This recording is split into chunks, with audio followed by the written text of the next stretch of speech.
Hello students, let us begin reading the chapter from where we left. Page number 5, second paragraph. I heard M. Hamel say to me, I won't scold you, little Franz.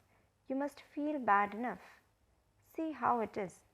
Every day we have said to ourselves, Bah, I have plenty of time. I learn it tomorrow.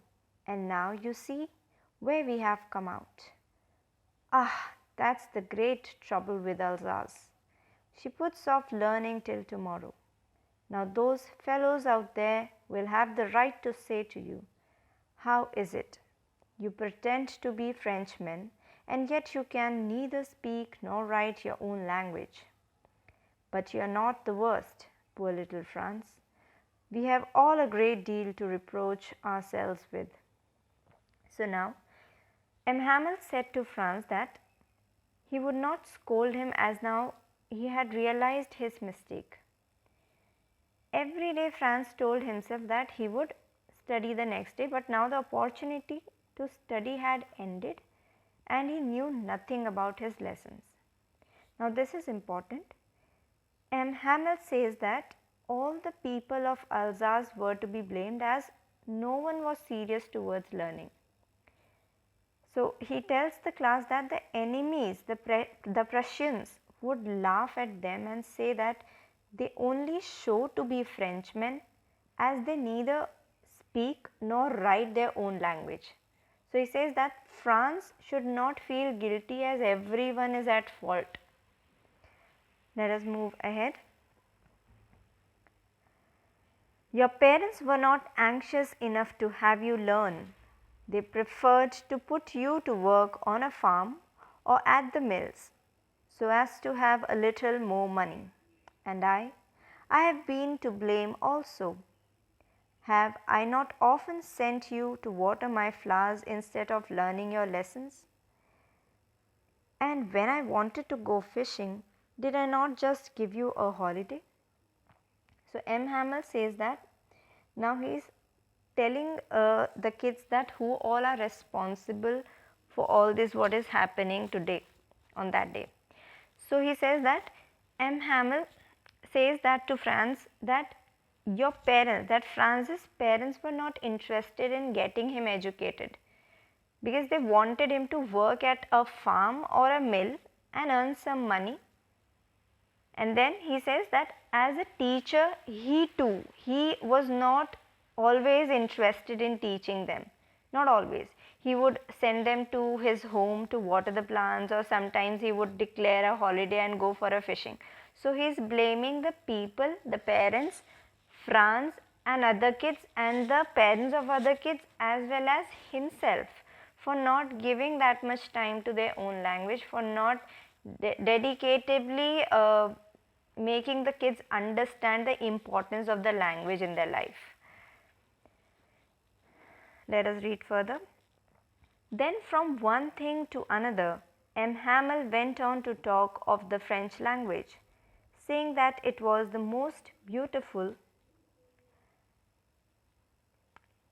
language in the world, the clearest, the most logical, that we must guard it among us and never forget it, because when a people are enslaved, as long as they hold fast to their language, it is as if they had the key to their prison. Now, this paragraph also holds a lot of importance because M. Hamel here praises his language, and this might be asked in your board examinations as well. So, M. Hamel praises their mother tongue now, the French language. He says that French language is the most beautiful, clearest and most logical language in the world. And he also tells the class to guard their language as it is the only way to free oneself from the prison of slavery. Because if a person knows his mother tongue well, no one can enslave him. So knowing the mother tongue well as a language is a tool to fight domination of any other country. Okay, let us read further. Then he opened a grammar and read us our lesson. I was amazed to see how well I understood it. All he said seemed so easy, so easy. I think, too, that I had never listened so carefully, and that he had never explained everything with so much patience. It seemed almost as if the poor man wanted to give us all he knew before going away, and to put it all into our heads at one stroke. So now, finally, the teacher took a lesson in grammar, and that day Franz was surprised that he understood the lesson with ease. Very easily, he was able to understand the lesson.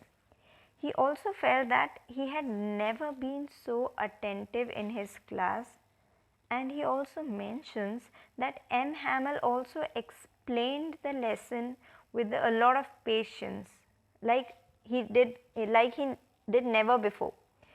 And now Franz felt that the teacher wanted to give them all the knowledge he had before leaving the school, and he wanted to put all the knowledge in their heads at once in a go. Okay.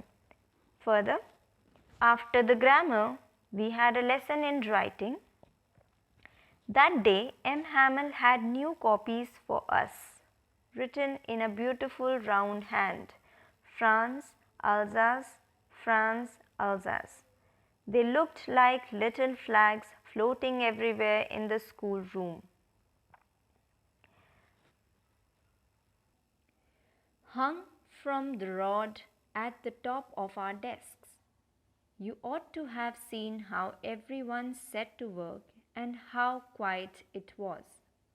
The only sound was the scratching of the pens over the paper. So after the grammar lesson, they had a lesson in writing, and M. Hamel gave the class new notebooks with Franz Alsace written beautifully on them. Now Franz felt that here was an air of patriotism in the class at that moment, on that day. He says that the notebooks were like flags of France that were floating all around. And he also says that the entire class was busy writing, and the only sound that could be heard was that of pen writing on the paper. Now further he says, once some beetles flew in, but nobody paid any attention to them, not even the littlest ones, who worked right on tracing their fish hooks as if that was French too. On the roof, the pigeons cooed very low, and I thought to myself, will they make them sing in German, even the pigeons? So now, once he says that once some beetles, who are beetles? Beetles are black little insects. So when the beetles flew into the classroom, no one panicked and no one paid attention towards them, as everyone was busy writing their own lessons. Now the narrator here also considers the pigeons sitting on the roof of the class to be the students as well. He mentions that little ones here.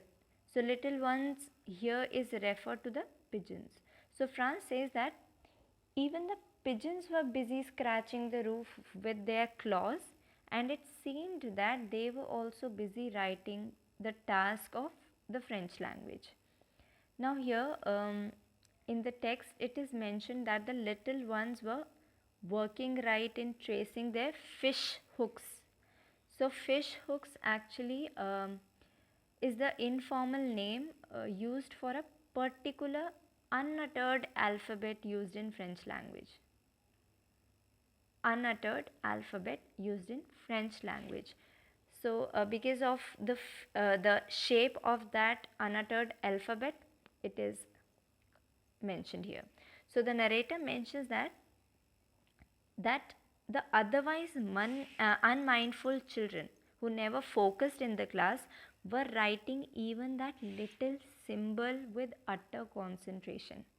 because even that even that writing the little symbols represented to them their beloved language, the love for that language, which the German government was taking away from them. Then he says that the coo sound of the pigeons could also be heard in the class, and then puts up a very reflective thought, a very reflective question he puts up. He says, will they make them sing in German, even the pigeons? Now this is very important.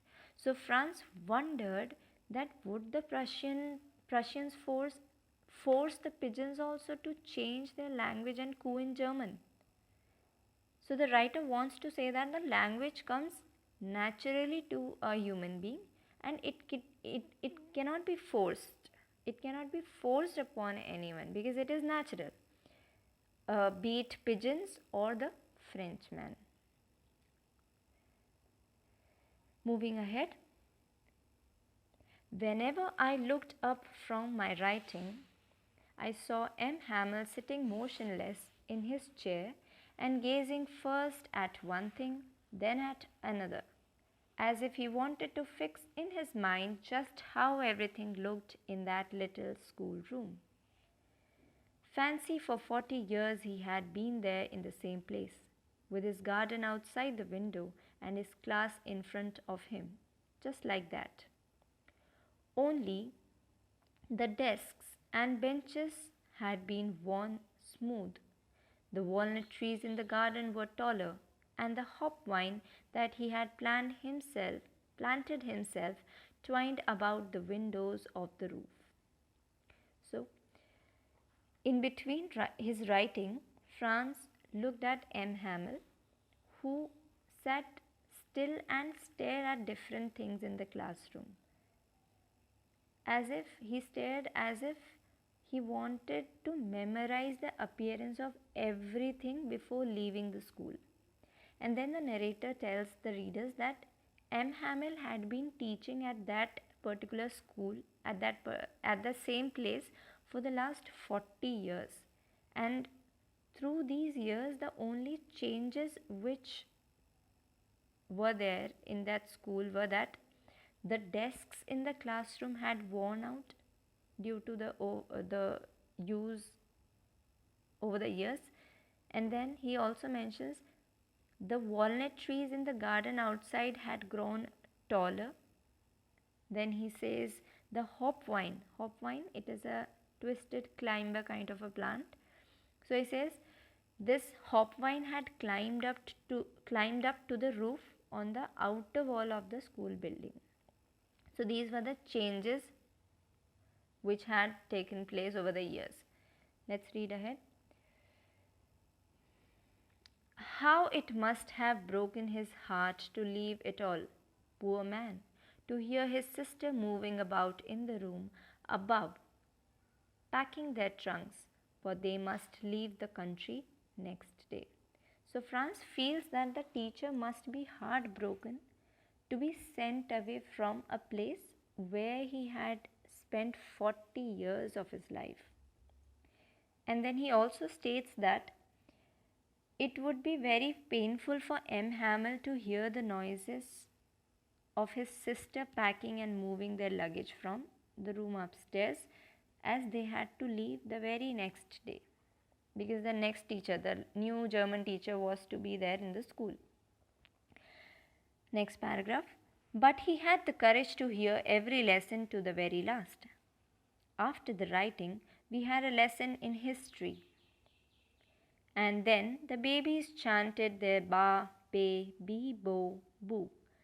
Down there at the back of the room, old Hauser had put on his spectacles and, holding his primer in both hands, spelled the letters with them. You could see that he, too, was crying. His voice trembled with emotion, and it was so funny to hear him that we all wanted to laugh and cry. Ah, how well I remember it, the last lesson. So here, the narrator tells us that M. Hamel was courageous enough as he remained calm and composed and heard the lesson from the entire class. And then, after the writing task, there was a lesson of history followed by the phonetics, where they recited the sounds of alphabets as ba, bi, ba, be, bi, bo, bu. So here Franz referred to the class as babies. Why? Because although they were grown up, they were reciting the lesson of phonetics, which is usually done by younger children. So he calls himself and his class to be babies. Now, next he also observes the Hauser. He says that the Hauser had put on his spectacles and was holding the primer in his both hands, and he was too reciting the letters with the class in unison. And then he says that the Hauser was crying. When he observed the Hauser, he was reading, he was reciting the letters as well as he was crying. His voice was trembling as he spoke. Now, Franz too had mixed feelings at that moment. He found it funny. He says that he wanted to laugh, but then his feelings are mixed. He found it funny to see how the old man was crying and trembling, and on the other hand, he also felt emotional like the Hauser did. And lastly, he says, "Ah, how well I remember it, that last lesson." Now, he means that he could never forget this last French lesson, never in his life. Reading further. All at once the church clock struck 12, then the Angelus. At the same moment, the trumpets of the Prussians, returning from drill, sounded under our windows. M. Hamel stood up, very pale in his chair. I never saw him look so tall. Now, so just then the clock at the church struck 12, and the prayer song, Angelus is the prayer song in the church. It is marked, the start of it is marked by the ringing of the bell. So he says that just then the clock at the church struck 12 and the prayer song began. And at the same moment, the sound of the trumpets played by the Prussian soldiers who were returning from the drill was heard. Initially in the chapter we came to know that there was also the sound of the Prussian soldiers drilling. So here the Prussian soldiers were returning back from their drill, and the sound of the trumpets could be heard. Now Franz then says that M. Hamel stood up from his chair, and he observed that M. Hamel's face had become dull and colorless, as the time had come for the class to get over, the end of the last lesson. Now he says that M. Hamel stood straight and motionless, and that he had never appeared to be so tall as he was appearing in that particular moment. Now further, M. Hamel, what he says? M. Hamel says, "My friends," said he, I, but something choked him. He could not go on. Then he turned to the blackboard, took a piece of chalk, and bearing on with all his might, he wrote as large as he could, "Vive la France." So towards the end of the class, when the Prussian soldiers had returned from their drill, the sounds of the trumpets could be heard. So towards the end of the class, M. Hamel began to speak out something, but he could not continue as he was overpowered by his emotions. And so he took a piece of chalk and wrote the words, "Vive la France," which means "Long live France," on the blackboard, and he wrote it as large as he could.